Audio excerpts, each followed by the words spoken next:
Good morning. Good morning. Welcome back to Bookeemonsters. My name is PK.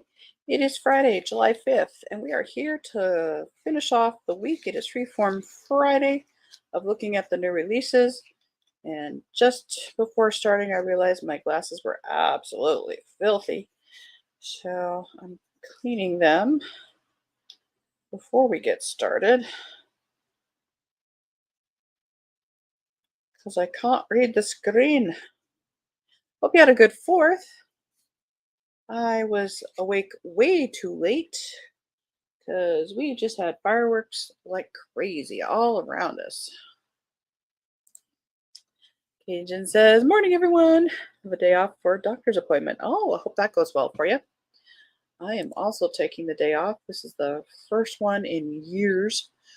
Um, and I'm taking advantage of us having a full house at the shop. So I'm very much going to enjoy this. As soon as I'm done here, I'm going to give Keo the first of our 2 walks and probably go back to bed because I was up way late. They didn't stop till like 1 o'clock. Ha ha! We had those during the spring, and that was about it. Thank goodness. Ugh. Okay, so I thought today we could do something a little different. It was mentioned yesterday if I have ever do nonfiction, and I've never actually done it for the new releases, and I thought that was interesting, and there were a couple interesting things. Plus, there were a couple fiction that we hadn't covered because there were more general fiction rather than the genre stuff that we look at. So I thought we would do that as well. So we've got about, what is that, 9 to look at as some new releases. Quick announcements. I don't have sprints tonight. I don't do them on Friday night. I will have them tomorrow afternoon, though, at 1 p.m. Mountain Time and 3 p.m. Eastern. They'll go for 5 hours. I do every Tuesday and Thursday evenings and Saturday afternoons. All right, let's go over here.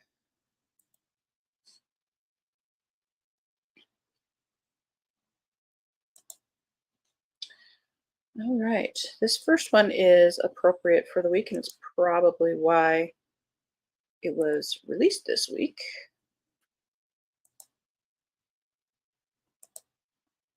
This Fierce People, The Untold Story of America's Revolutionary War in the South by Alan Pell Crawford. A groundbreaking, important recovery of history, the overlooked story, fully explored, of the critical aspect of America's Revolutionary War that was fought in the South, showing that the British surrender at Yorktown was the direct result of the Southern campaign, and that the battles that emerged south of the Mason-Dixon line between loyalists to the Crown and the patriots who fought for independence were, in fact, America's first Civil War. This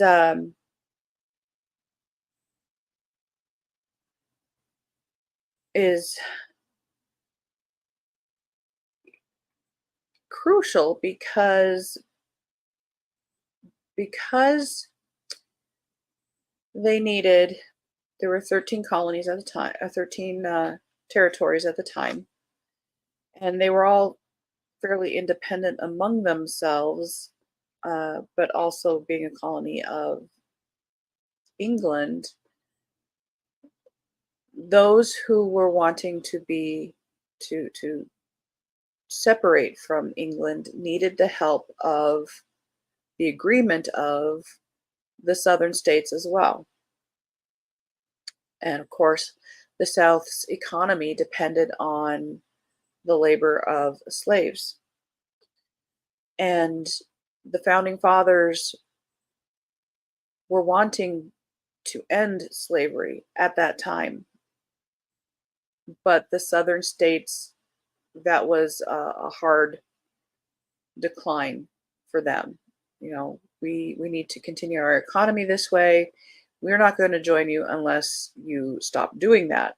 So as a compromise in the Declaration, in the Constitution, blah, blah, blah, slaves were counted as 2/3 of a person instead of a full person because the way things were being set up, population of a state contributed to the number of, you know, getting representation. And if you counted that labor force as a full person, then the South would have all the power. And again, the other states wanted to stop this practice. So, as a compromise, they were counted as two-thirds of a person, not a full person, etc., etc. So, as a compromise, in order to get full agreement to break away from England, they had to leave the South's economy as it was. And again, that meant that slavery continued. But that those southern states weren't just sitting there, they did contribute to the revolution. And this book is talking about that. The famous battles that form the backbone of the story put forth of America's independence at Lexington and Concord, Brandywine, Germantown, Saratoga, and Monmouth were crucial, did not lead to the surrender at Yorktown. It was in the 3+ years between Monmouth and Yorktown that the war was won.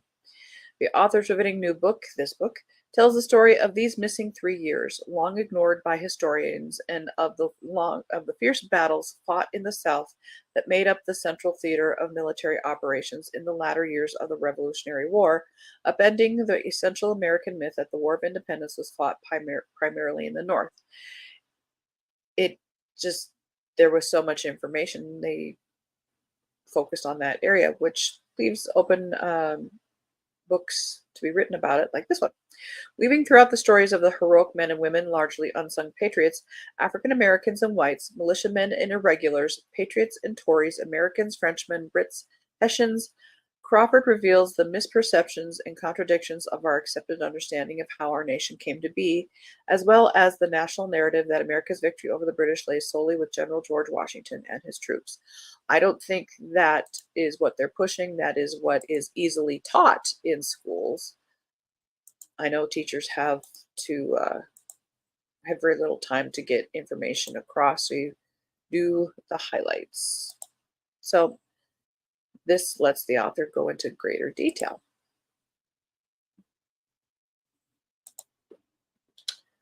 It's just my 4 months check since I've passed 2 years in a recurrence. I go every 4 months instead of 3. Next year, every 6. Oh, that's fantastic. It's going to go well. I just know it. Mary, good morning, Mary. Happy Friday, the day after the 4th. Hope everyone had a great day. I hope you did too. What did you do? Did you hang out with friends and family or just lay low? That sounds interesting indeed. And there we go. Next up, The Talented Mrs. Mandelbaum, The Rise and Fall of an American Organized Crime Boss by Margaret, that's an interesting name, Fox. In 1850, an impoverished 25-year-old named Frederica Mandelbaum came to New York in steerage and worked as a peddler on the streets of Lower Manhattan.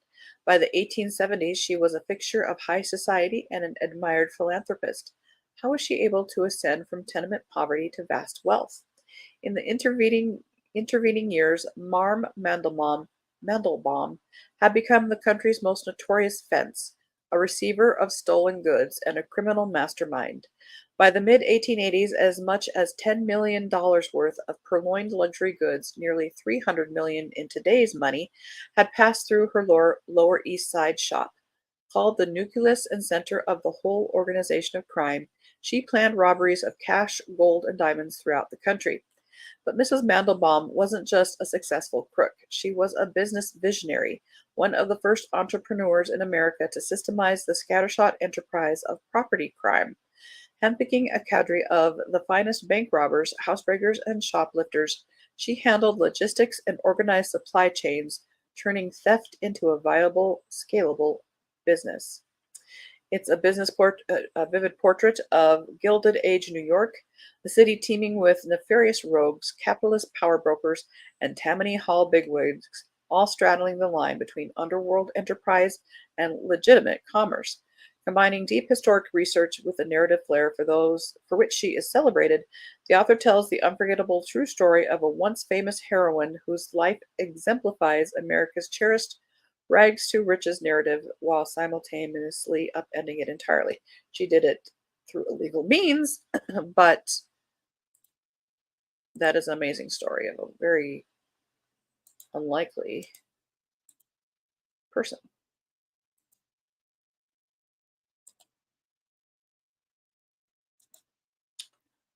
Had a nice day, spent much of it in the kitchen actually cooking, something I haven't done much of lately. Felt good to be back in the saddle again. Went to a friend's house later. Nice. The Secret History of Sharks. The Rise of the Ocean's Most Fearsome Predators by John Long.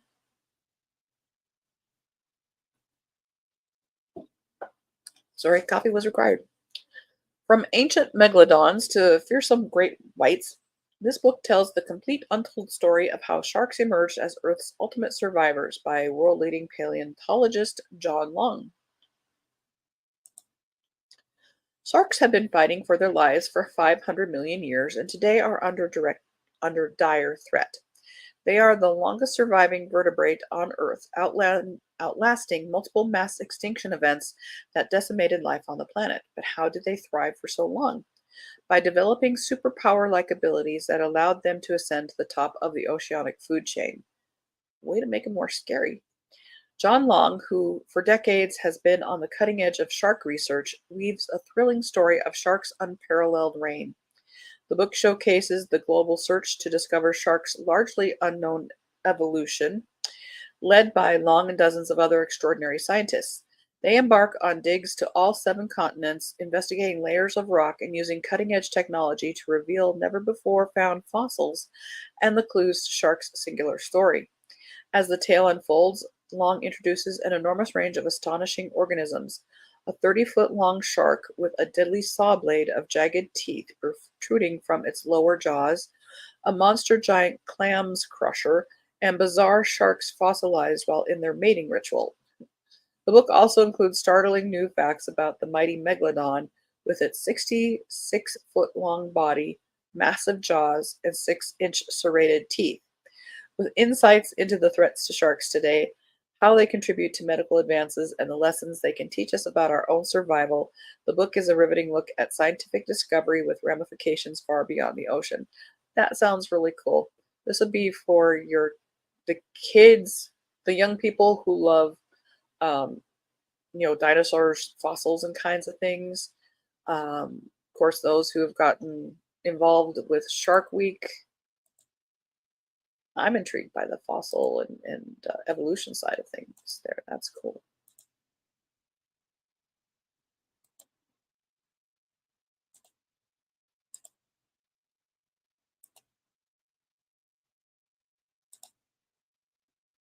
She sounds fascinating. Was it? Yeah, and by the name, it sounds like she was a Jewish woman.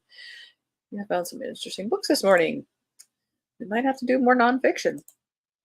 Sharing Space: An Astronaut's Guide to Mission, Wonder, and Making Change by Katie Coleman.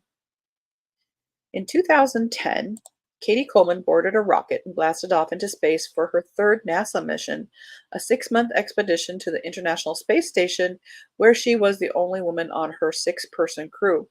After years spent overcoming obstacles in competitive, high performance environments, including grappling with her own doubts and training in a spacesuit that was too big, Coleman became a success story in a role that wasn't built with her in mind.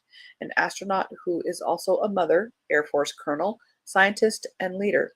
Her determination and amazing experiences give her a unique perspective on how to set yourself up for success in space and here on Earth. In this book, Katie shares counterintuitive insights integral to her success, such as how to know when to adapt and when to press for change instead, how to leverage insecurities to beat expectations, and how to be the glue that holds a disparate team together, shaping it to thrive.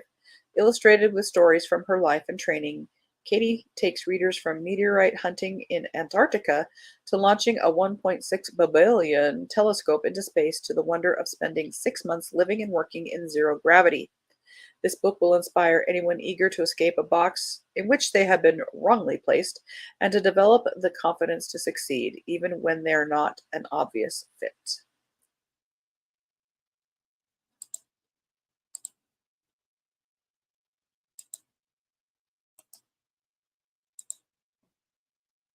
Next up, Mr. Churchill in the White House: The Untold Story of a Prime Minister and Two Presidents by Robert Schmuhl. Well into the 21st century, Winston Churchill continues to be the subject of scores of books. Biographers portray him as a soldier, statesman, writer, painter, and even a daredevil. But the noted author and journalist, may be the first to depict him as a demanding, indeed exhausting White House guest. For the British Prime Minister, America's most famous residence was the summit of the United States, and staying weeks on end with the president as host enhanced his global influence and prestige. Yet what makes Churchill's sojourn so remarkable are their duration at critical moments in 20th century history. From his first visit in 1941 to his last one 18 years later, Churchill made himself at home in the White House, seeking to disprove Benjamin Franklin's adage that guests, like fish, smell after 3 days. When obliged to be attired, Churchill shuffled about in velvet slippers and a tailored for air raids siren suit resembling a romper. In retrospect, these extended stays at 1600 Pennsylvania Avenue take on a new level of diplomatic and military significance. Just imagine, for example, Ukraine's President Vladimir Zelensky spending weeks at America's most powerful address discussing war strategy and access to weaponry, as Churchill did during the 1940s. Drawing on years of research, Schmuel not only contextualizes the unprecedented time Churchill and President Franklin D. Roosevelt spent together between 1941 and 1945, but he also depicts the individual figures involved, from Churchill himself to General Ike, as he affectionately called Dwight D. Eisenhower, to Harry Truman, and not to mention the formidable Eleanor Roosevelt, who resented Churchill's presence in the White House and wanted him to occupy the nearby Blair House instead, which predictably he did not do. The book presents a new perspective on the politician, war leader, and author through his intimate involvement with one Democratic and one Republican president during his 2 terms as prime minister. Indeed, Churchill had his own special relationship with these 2 presidents. Diaries, letters, government documents, and memoirs supply the archival foundation and color for each Churchill visit, providing a wholly novel perspective on one of history's most perplexing and many faceted figures. Well, and what isn't mentioned but really has to be emphasized, communication pretty much had to be face to face, particularly during the war years, not just because of uh, confidentiality, but communication took a long time. It wasn't instantaneous communication like today. Plumber is finally coming back today to finish up all the plumbing problems that have been occurring. Maybe a long, expensive day. Ow! But hopefully this gets it done. Oof. Exactly. Get it all resolved.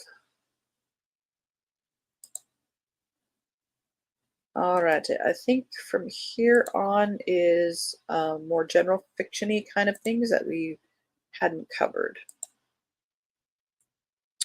The World After Alice by Lauren Eliza Green.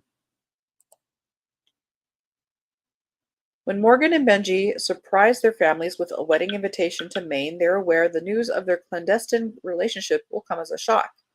12 years have passed since the stunning loss of 16-year-old Alice, Benji's sister and Morgan's best friend, and no one is quite the same. But the young couple decide to plunge headlong into matrimony, marking the first time their fractured families will reunite since Alice's funeral. As the arriving guests descend upon the tranquil coastal town, they bring with them not only skepticism about the impromptu nuptials, but also deep-seated secrets and agendas of their own. Peter, Morgan's father, may be trying to dissuade his daughter from saying "I do," while Linny, Benji's mother, introduces a boyfriend who bears a tumultuous past of his own. Nick, Benji's father, is scheming to secure a new job before his wife, formerly his mistress, discovers he's lost his old one. Morgan, too, carries delicate secrets that threaten to jeopardize the happiness for which she has so longed. And as for Benji, well, he's just trying to make sure the whole weekend doesn't implode. As the whirlwind weekend unfolds, old passions reignite, deep wounds resurface, and unearthed secrets threaten to shatter the fragile peace the wedding promises. With each new revelation, the to-be-weds and their complicated families are forced to question just how well they know the ones they hold dear. Imagine it's also dealing with grief and so forth. This next one is a mystery that we had missed. I had missed. Second in the Accidental Medium series, Jin Palace by Tracy Whitwell.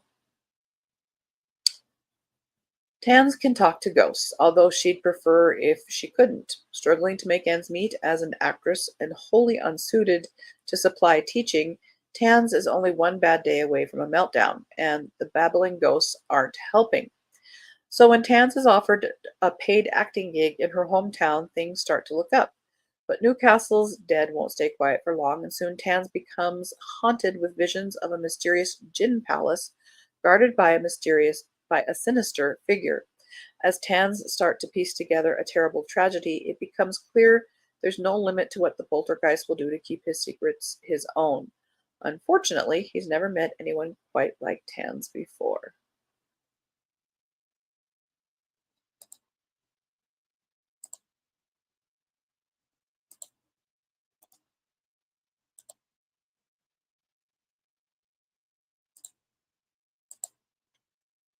The Curse of the Flores Women. Whereas now it's almost too much communication. Indeed. And those were the years when you actually saw these famous people walking among us, not along motorcades with sirens. Also very true. All right. I have the day off, we can finish. The Curse of the Flores Women by Angelica Lopez, and Zoe Perry is the translator. A novel about the enduring bonds of womanhood. A young girl weaves together the truth behind her family history and the secrets that resonate through generations. 18-year-old Alice Ribeiro is constantly fighting against the status quo, female oppression in Brazil, and even her own mother. But when a family veil is passed down to her, Alice is compelled to fight for the rights of all womankind while also uncovering the hidden history of the women in her family. 7 generations ago, the small town of Bom Retiro shunned the Flores women because of a curse that rendered them unlucky in love. With no men on the horizon to take care of them, the women learned the art of lace making to build lives of their own, but their peace was soon threatened by forces beyond any woman's control. As Alice begins piercing together the tapestry that is her history, she discovers revelations about the past, connections to the present, and resilience in her blood that will carry her toward the future her ancestors strove for. I think that's a very pretty cover, too.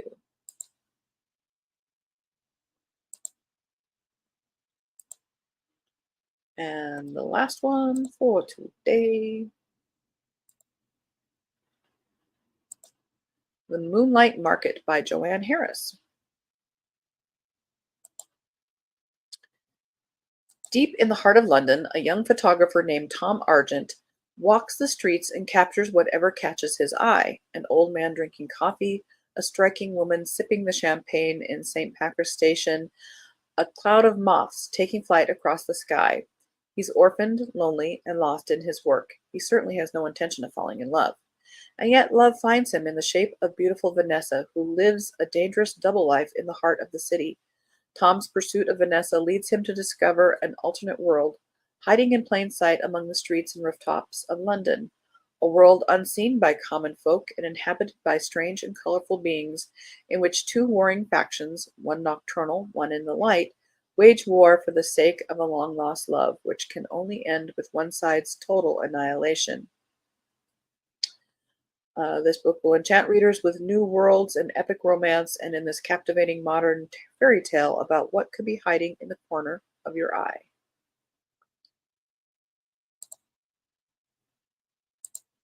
And that is what we have for today.